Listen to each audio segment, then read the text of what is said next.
Bonjour, heureux de vous accueillir dans notre série 500 nations. En tant que citoyens d'une société libre, nous tenons à notre indépendance et savons que le coût de ce bien si chèrement acquis s'est souvent mesuré en vie humaine. Songez un instant à ce qui se passerait si votre liberté était menacée. Est-il si étonnant alors que les Indiens se soient battus pour la leur? Imaginez l'impensable. Vous êtes conquis, relégués sur des terres stériles, sans autre choix que vivre sous le joug du vainqueur. Ce dernier épisode va nous emmener dans les réserves à la fin du 19e siècle.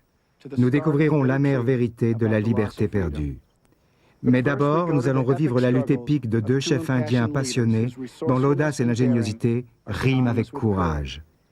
Des leaders dont les paroles restent parmi les plus émouvantes dans l'histoire du monde. Chef Joseph et Geronimo.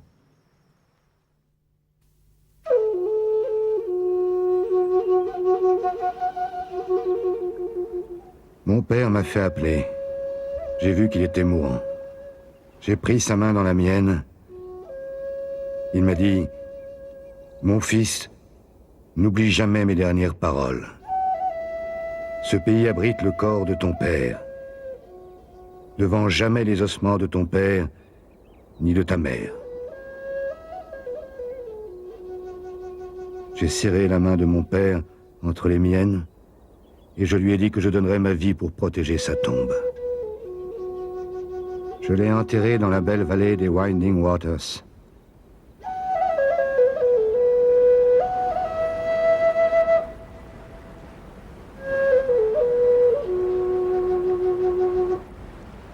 J'aime cette terre plus que tout au monde. Chef Joseph, né percé.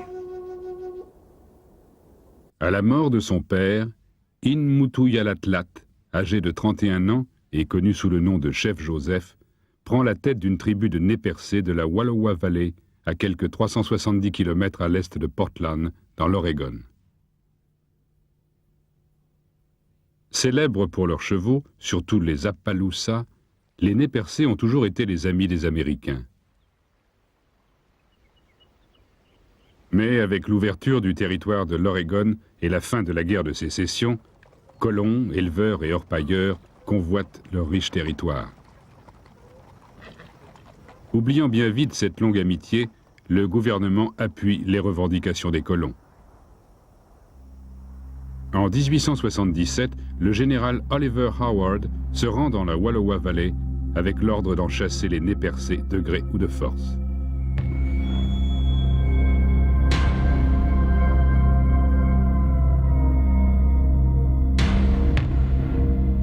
Je ne voulais pas assister à ce conseil, mais je suis venu pour éviter que le sang ne coule. L'homme blanc n'a aucun droit de venir ici et de s'emparer de notre terre. Et nous la défendrons tant qu'une goutte de sang indien réchauffera le cœur de nos braves.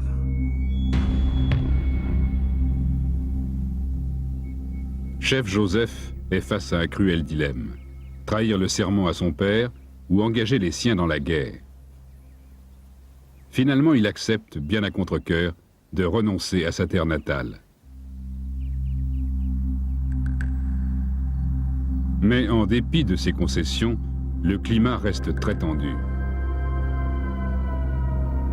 Alors que les Indiens se préparent à rejoindre la réserve, un jeune, dont le père avait été assassiné par des colons, rassemble quelques amis et il tue 4 blancs, connus pour avoir commis des atrocités contre les nez percés. Je sais que mes jeunes hommes ont causé beaucoup de tort, mais je le demande. Qui doit-on blâmer en premier? Leurs pères et leurs frères ont été tués. Leurs mères et leurs épouses déshonorées. Le général Howard leur a dit que tous leurs chevaux et leur bétail allaient revenir aux Blancs. J'aurais donné ma vie si cela pouvait réparer le meurtre de Blancs par mon peuple. Chef Joseph, né percé.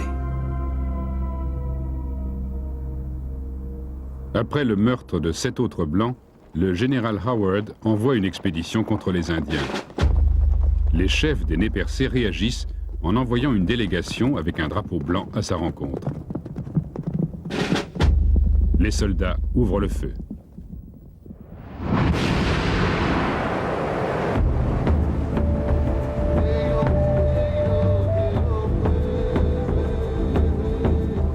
Chef Joseph entame alors sa célèbre marche vers la liberté. Plus de 700 hommes, femmes et enfants, y compris malades et vieillards, vont s'enfuir tout en protégeant leur retraite sur une distance de 2700 km. Cette poursuite enflamme l'imagination du public américain. Les journaux rendent Chef Joseph célèbre dans tout le pays. Avec un génie militaire né du désespoir, les Indiens trompent et ridiculisent l'une après l'autre les armées lancées à leur trousse et font route vers le camp de Sitting Bull au Canada. Ils traversent les canyons et les montagnes de l'Idaho et la chaîne des Bitterroot pour passer au Wyoming et au Montana. Rencontrent des touristes effrayés dans le tout nouveau parc de Yellowstone et repoussent 4 armées commandées par des officiers vétérans de la guerre de sécession.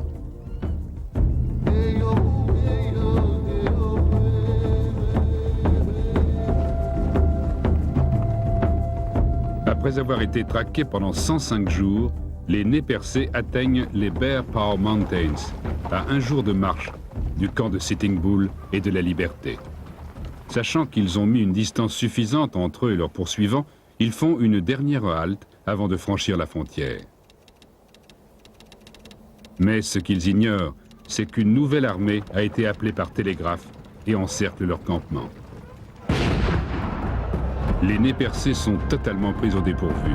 Le combat est acharné et très vite, Chef Joseph et 70 hommes sont isolés du reste du camp.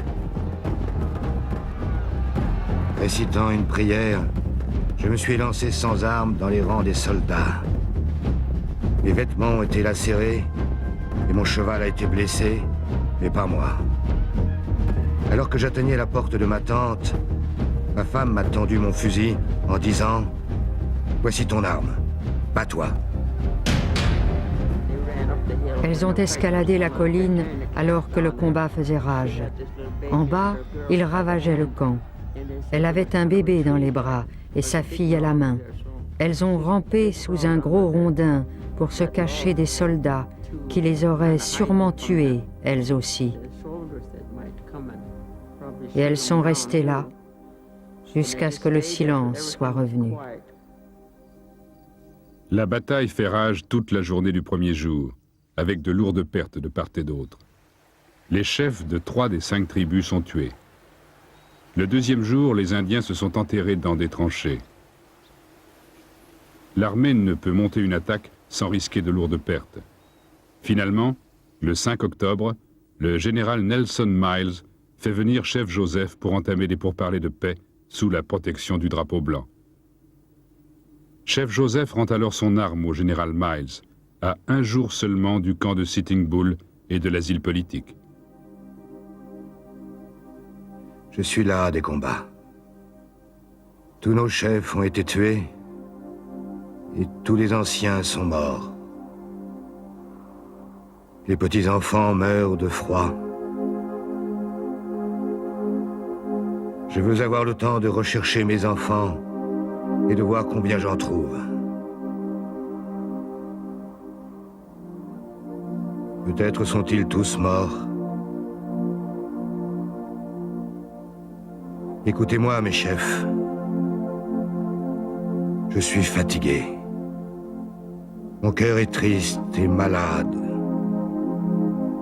À compter de 7 heures, je ne me battrai plus jamais.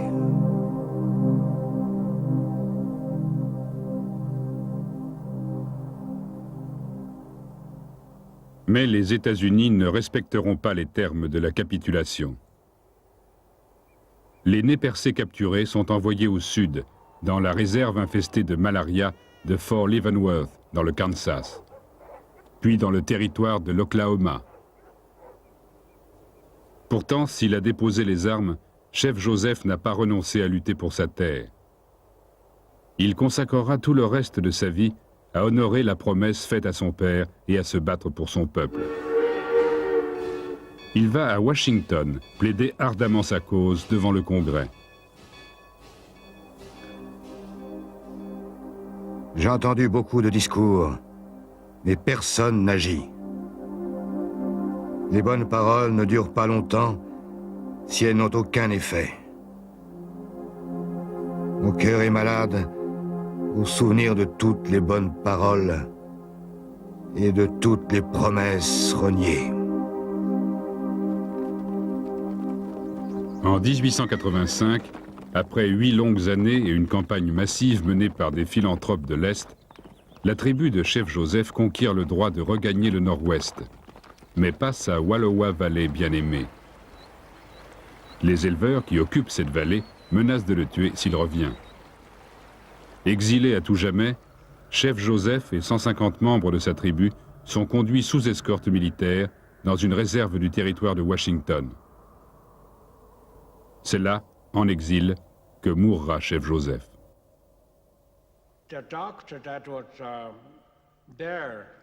Le médecin qui a examiné Chef Joseph a déclaré qu'il était mort parce qu'il avait le cœur brisé.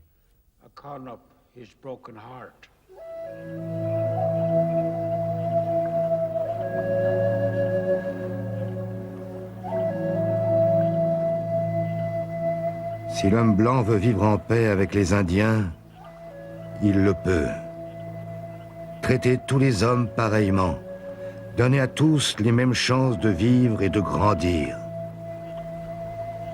Telle une rivière qui ne peut aller à contre-courant, un homme qui est né libre ne peut se satisfaire d'être parqué et de ne pas être libre d'aller où bon lui semble. Laissez-moi vivre en homme libre, libre de voyager et de m'arrêter, libre de travailler et de choisir mes propres maîtres,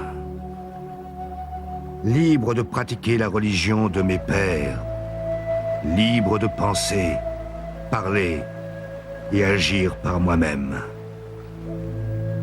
Chef Joseph, né Percé.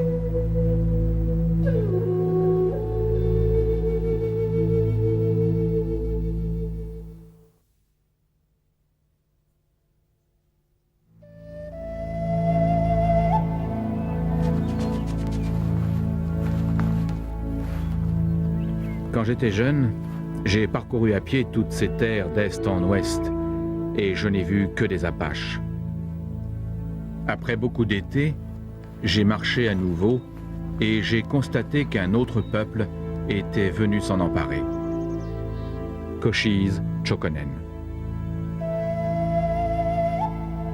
Quand la Californie devient américaine en 1848, une nouvelle vague de convois, civils et militaires, afflue vers l'ouest. Ceux qui visent le Sud-Californie empruntent une route longeant la frontière mexicaine et traversent les terres des nations Apaches. Les Chokonen, les Bedonkohe, les Nidnai et les Chihenne.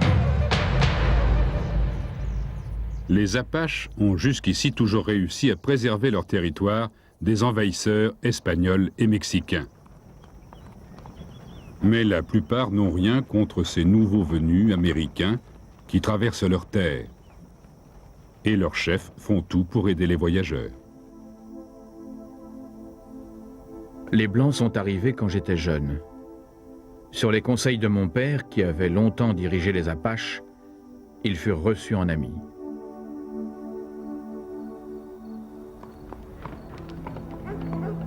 Bientôt, leur nombre s'accrut et beaucoup traversèrent nos terres. Nous vivions en paix. Cochise Chokonen.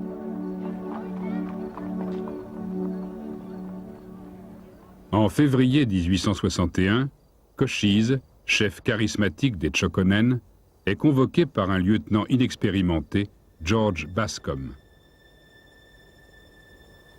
Celui-ci l'accuse d'avoir kidnappé un enfant dans un ranch voisin. Cochise nia. Aucun des siens n'avait pu enlever l'enfant. Bascom l'accusa de mensonge.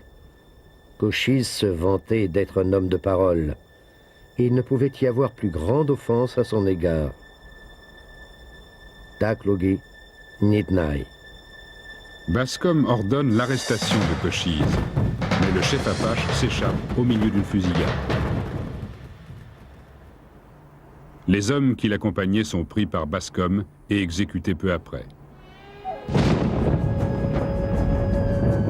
Pour finir, vos soldats m'ont fait grand tort, et mon peuple et moi sommes partis en guerre contre eux. Cochise, Chokonen. Cochise coupe la route d'Apache Pass. Et le gouvernement envoie alors le général James Carleton y établir le fort Bowie. Nous ne discuterons pas avec les Indiens. Les hommes doivent être tués dès qu'on les trouve. Les femmes et les enfants peuvent être faits prisonniers.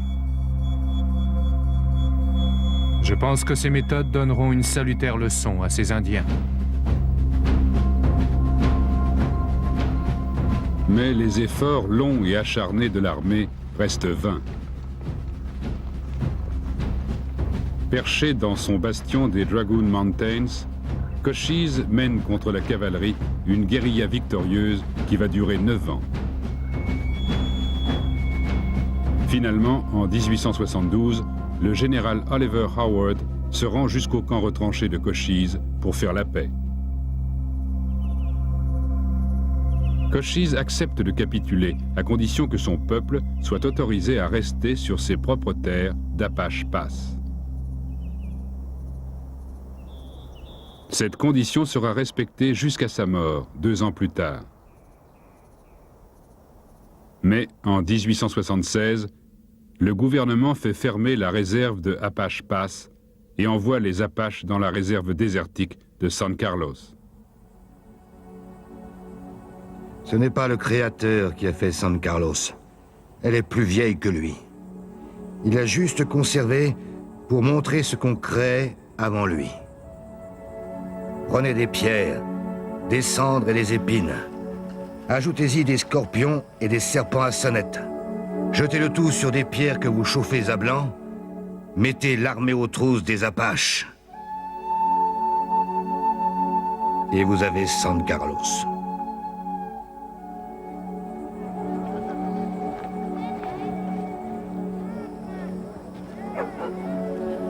Deux tiers des Apaches refusent de s'installer à San Carlos, préférant suivre une nouvelle génération de chefs. Des chefs qui veulent rester libres à tout prix.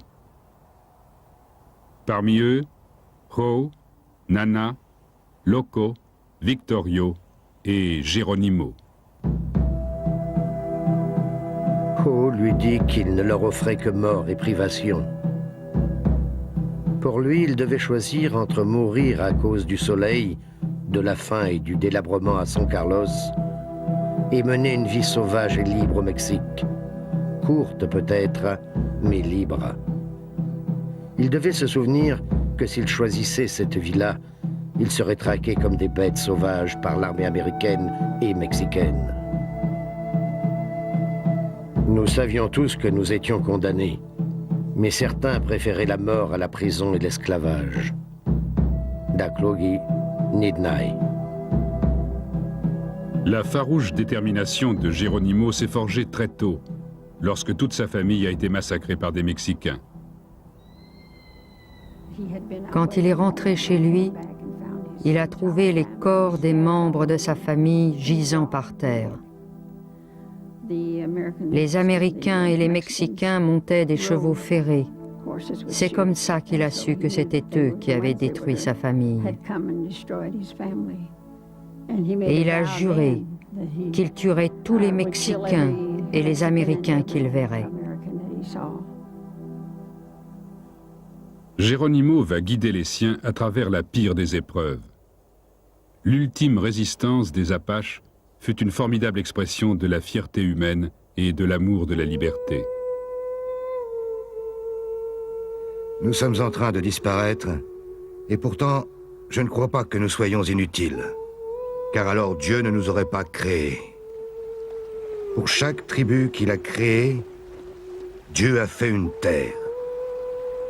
Sur la terre créée pour chaque tribu, il a mis ce qui convenait le mieux au bien-être de cette tribu. Il en était ainsi au début. Les Apaches et leur terre, faits l'un pour l'autre par Dieu lui-même. Quand ils sont emmenés hors de chez eux, ils tombent malades et meurent. Dans combien de temps dira-t-on qu'il n'existe plus d'Apaches? Geronimo Pedoncoe.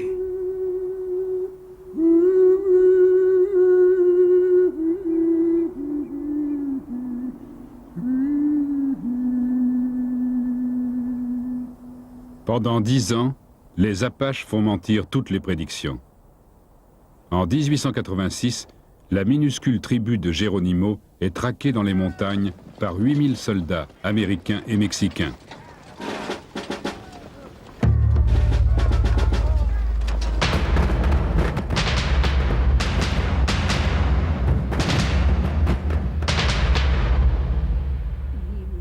Il perdait tous ses guerriers et les membres de sa famille. Il ne pouvait les battre. Ils étaient tellement nombreux. Et lui perdait peu à peu les siens. Il s'est dit, si je continue, il ne restera plus un seul d'entre nous. À cette époque, la troupe de Geronimo comptait 17 hommes, sans oublier Lawson, la femme guerrier. Il était handicapé par les femmes et les enfants qu'il fallait défendre et nourrir.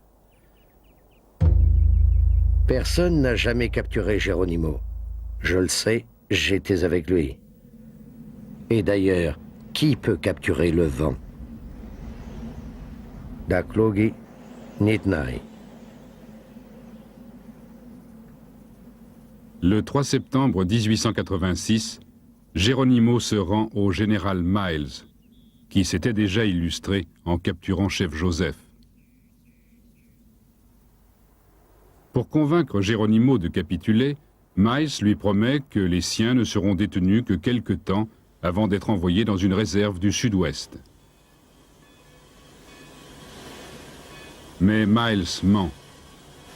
La tribu de Geronimo, ainsi que des Apaches vivant paisiblement dans la réserve de San Carlos, sont envoyés dans des prisons indiennes de Floride. Je suis née prisonnière de guerre. Au début, on nous a dit qu'on ne resterait que 2 ans en prison, et ça a duré 28 ans. Je suis presque certaine que nous sommes la seule tribu à être restée si longtemps en prison.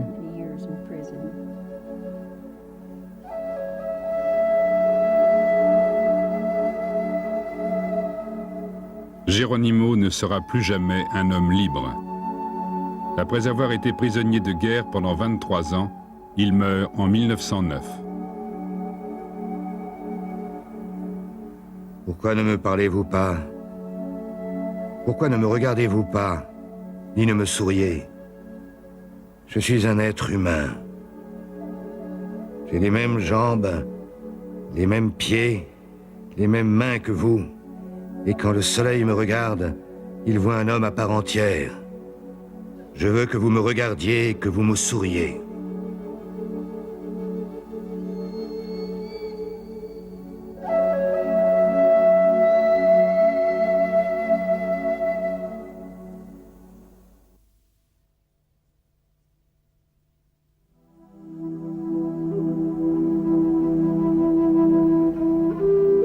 À la fin du XIXe siècle, les réserves sont devenues de véritables camps de concentration.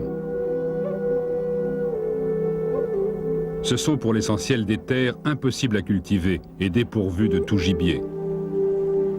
Les Indiens doivent vivre des rations américaines promises par les traités en échange de leur territoire. Fournir des subsides et des vivres à plus de 200 000 Indiens est une affaire juteuse. Le système de distribution se transforme très vite en un réseau corrompu de fonctionnaires et de fournisseurs baptisé Indian Ring, la mafia indienne. Quand ils nous amènent des vivres, les agents se servent. Ils ont aussi pris l'argent et se sont remplis les poches. Un vapeur est venu dans la nuit et a emporté les caisses de vivres pour que les Indiens n'en sachent rien. Strike-By-The-Ray, Yankton. Dépouillant les Indiens de leurs maigres subsides gouvernementaux, cette mafia les laisse dans la misère la plus noire.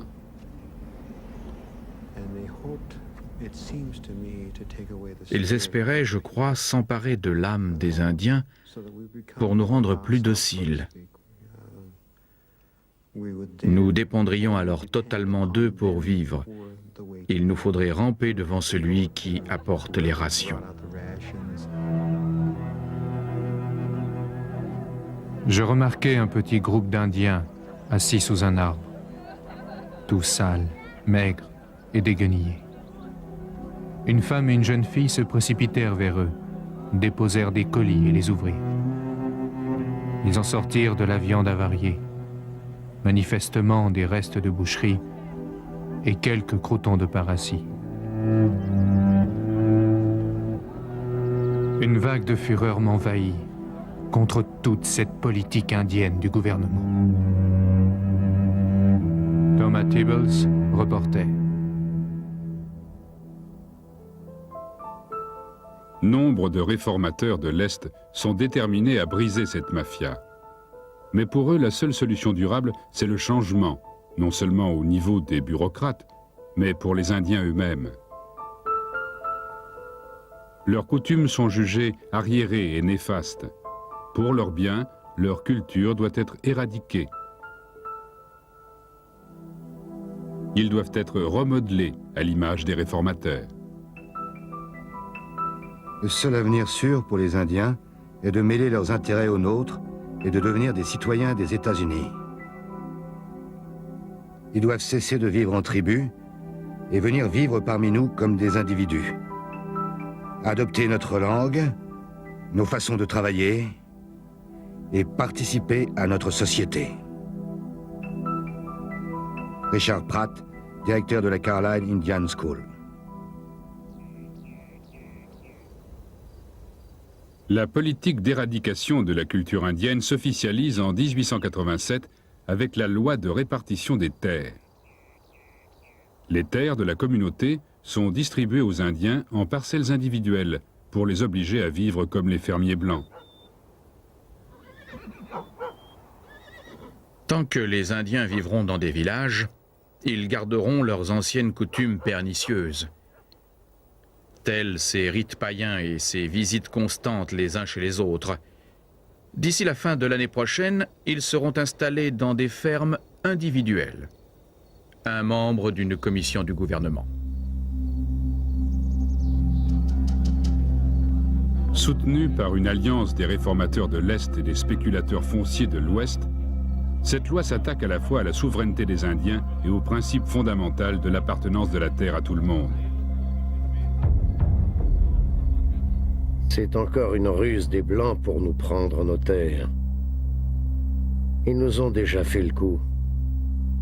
Olo Hornbear, Oglala. Le système de répartition se traduit par une escroquerie massive. Des agents corrompus attribuent des terres à des enfants, des chiens et des chevaux, pour ensuite les saisir et les vendre. Des orphelins sont adoptés par des Blancs pour obtenir le titre de leur lot.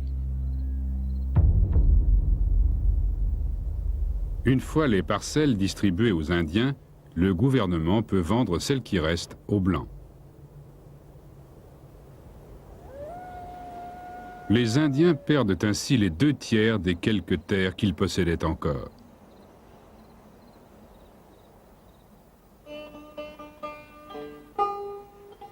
Deux ans après la loi de répartition des terres, le territoire indien de l'Oklahoma est officiellement ouvert aux colons.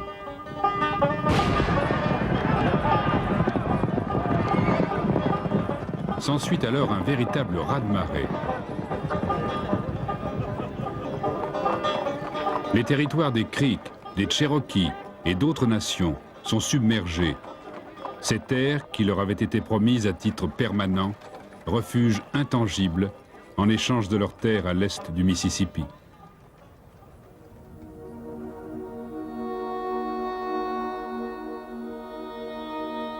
Mais de toutes les politiques pour anéantir la culture indienne, la plus cruelle reste à venir.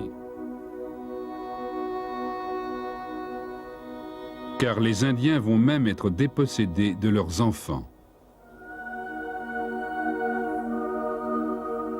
Dans tout le pays, les enfants indiens sont arrachés à leurs parents, parfois dès l'âge de 4 ans, et envoyés dans des pensionnats.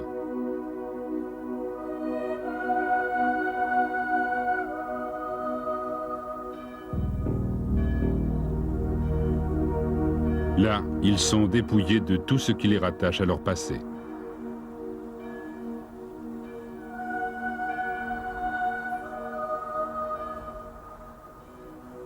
On nous a pris toutes nos affaires, même les amulettes que nous avaient données nos mères pour nous protéger du malheur. Tout a été mis en tas et brûlé. Puis ce fut le tour des cheveux longs, fierté de tous les Indiens. Un par un, les garçons s'effondraient en larmes en voyant leurs tresses jetées par terre. Lone Wolf, Blackfeet. On interdit aux enfants d'évoquer leurs coutumes et on les punit sévèrement s'ils parlent leur langue. Abreuvés d'images déformées sur les méchants Indiens, beaucoup en viennent à douter de leur propre identité. Je me rappelle qu'en grandissant, je ne m'aimais pas vraiment. On nous apprenait à avoir honte de ce qu'on était et de ce qu'on est. Et ça fait mal quand on est jeune et qu'on essaie de comprendre. On portait tous des habits de blanc, on mangeait de la nourriture de blanc, on allait dans des églises de blanc et on parlait comme des blancs. Alors, au bout d'un certain temps, on a aussi commencé à dire que les Indiens étaient mauvais. Nous avons ri des nôtres, de leurs couvertures, leurs ustensiles, leur société et leurs danses sacrées. Sun Elk, Taos. Beaucoup de pensionnats ont été installés dans d'anciens postes militaires, où depuis des décennies, les soldats ont appris à combattre les Indiens. Les élèves dorment dans des casernes en ciment et sont soumis à la stricte discipline de l'armée. On aurait dit une caserne. Ils nous faisaient marcher comme à l'armée, pour aller à l'école, au réfectoire, pour aller à l'église. On vivait comme à l'armée. C'était l'école de l'armée. Nous trouvions les journées terribles, mais les nuits étaient bien pires. On se sentait alors vraiment seul. Beaucoup de garçons se sauvaient, mais la plupart étaient pris et ramenés par la police. On nous disait de ne jamais parler indien, et si on était pris, on recevait des coups de ceinturon. Je me souviens qu'un soir, où on était tous en rang dans une pièce, un des garçons a parlé indien. Le surveillant l'a attrapé par la chemise et projeté à l'autre bout de la pièce. Il avait la clavicule brisée. Le prêtre prenait un harnais en cuir et battait mon mari. Et chaque fois que la courroie s'abattait sur lui, il se disait « Je n'oublierai jamais ma langue ». Le père du garçon, un vieux guerrier, est venu à l'école. Il a dit au maître que, chez lui, on ne punissait pas les enfants en les frappant, que ce n'était pas une bonne méthode, que des mots gentils et le bon exemple étaient bien préférables. Lone Wolf, Blackfeet. Chaque jour était suivi d'un autre, sans fin. Chaque nuit était noyée de larmes. Demain, disait ma sœur. Mais demain ne venait jamais.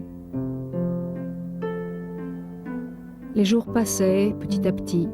Le changement s'installait en moi. Évanouies les images vivantes de mes parents, de mes frères et sœurs. Seulement un pâle reflet d'avant. J'essayais désespérément de me raccrocher à ce passé qu'on effaçait lentement de mon esprit.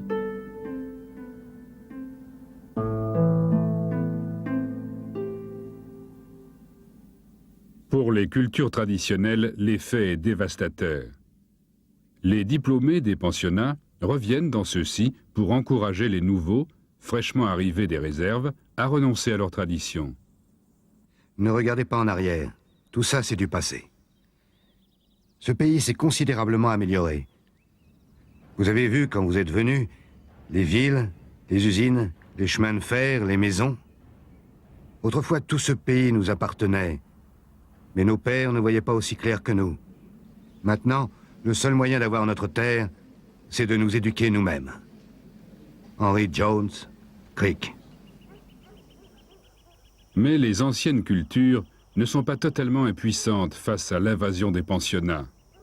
Beaucoup s'accrochent et maintiennent fermement leurs traditions. Les jeunes diplômés qui ne se réadaptent pas à leur ancien monde constatent qu'ils n'y ont plus leur place. J'arrivais à la gare de Taos par une chaude soirée d'été. Je demandais au premier Indien que je rencontrais de courir chez les Pueblos, dire à ma famille que j'étais revenu. Ils ne parlaient pas anglais, et moi j'avais oublié le Pueblo. Le lendemain, le gouverneur des Pueblos et les 2 chefs de guerre sont venus chez mon père. Ils ne m'ont pas parlé et ne m'ont même pas regardé.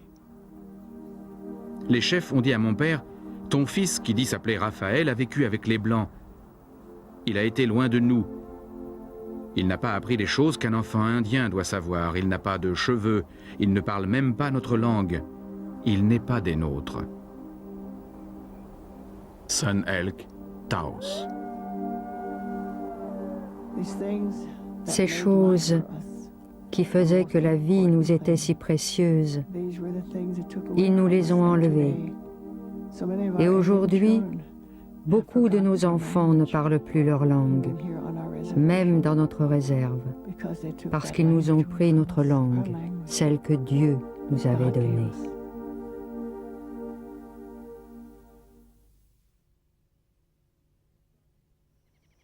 En abordant cette série, nous voulions comprendre comment un continent de quelques 500 nations avait pu devenir ce qu'il est aujourd'hui. Et nous avons mis à jour un terrible paradoxe. Des émigrants en quête de liberté et de tolérance, mais qui n'en témoignèrent guère au peuple qu'ils rencontraient. De nombreuses nations indiennes ont survécu. Aujourd'hui, il y a plus de 10 millions d'Indiens en Amérique du Nord, dont 2 millions rien qu'aux États-Unis. Ils n'ont plus à faire face aux conquistadors et autres colons. Mais ils poursuivent un difficile combat pour préserver leur culture et leur qualité de vie. C'est difficile à expliquer. Les Indiens sont comme une racine. Tout est au même endroit. C'est leur communauté, leur terre. C'est là qu'ils vivent, c'est là qu'ils sont nés. C'est là que leurs grands-parents sont enterrés et que vivaient leurs ancêtres. Leur langue est là. Tout est là. Et puis vous leur demandez de changer de vie, vous les transportez ailleurs.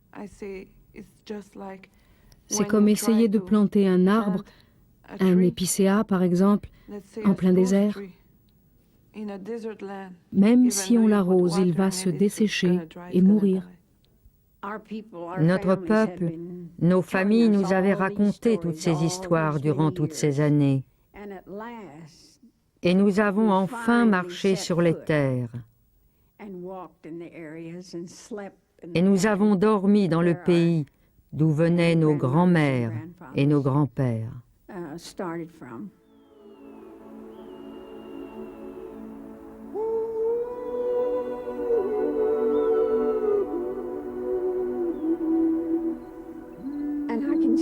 Et je n'ai pu qu'imaginer ce qu'ils auraient ressenti s'ils étaient revenus là-bas.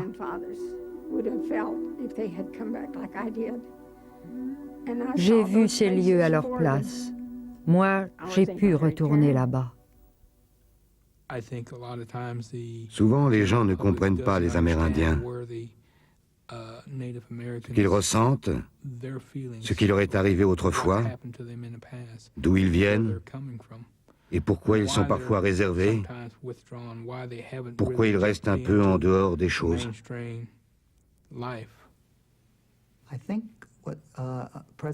Les Américains d'aujourd'hui doivent comprendre que nos héros ne sont pas les leurs, et réciproquement.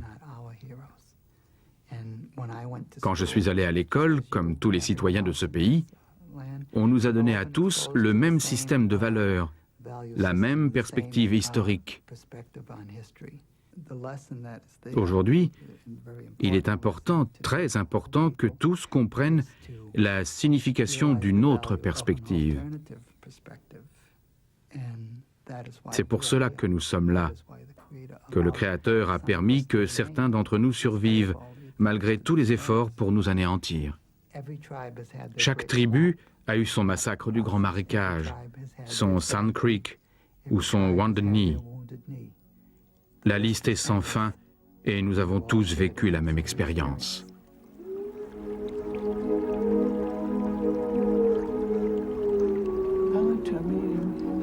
Je suis allée à une réunion à Wounded Knee en novembre. Le sol était entièrement recouvert de neige. Alors que nous nous rendions sur leur sépulture, je n'ai pu m'empêcher de repenser à tout ça. Et j'ai senti quelque chose. J'ai senti que ceux qui étaient dans leur tombe essayaient de me dire quelque chose.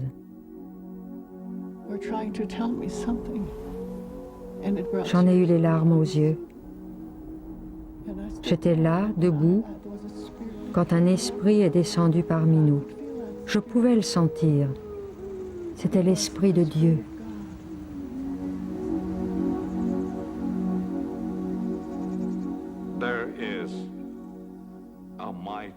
Il existe une puissance plus forte que les rois et les présidents qui guide l'esprit des hommes.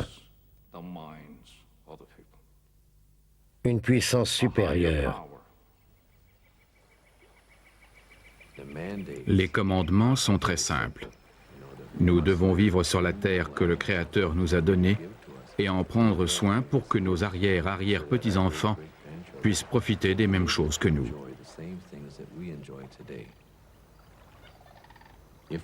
Si on se réfère aux lois naturelles, dans leur forme la plus simple, il faut de l'eau pour survivre.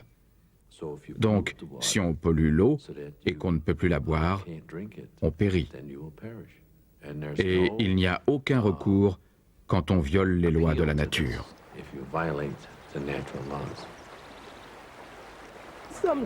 J'ai peur que cette terre qui est la nôtre aujourd'hui nous soit un jour retirée, car certains traités stipulent que tant que l'eau coulera et que l'herbe poussera, nous resterons là. Nos rivières s'assèchent. Quand il n'y aura plus d'eau, que se passera-t-il? Qu'arrivera-t-il à mes enfants? Nos cultures ont été attaquées, nos terres violées, mais notre peuple est toujours là. Et nous menons les mêmes combats depuis 300 ans. Les problèmes ne sont pas résolus, c'est à nous de les résoudre de façon équitable et honorable. La destinée ne dépend pas du hasard, mais des choix. Et nous en avons à faire. Nous pouvons continuer à survivre sur la terre en tant que peuple indien. C'est notre but et nous l'atteindrons. Nous sommes là pour de longues années.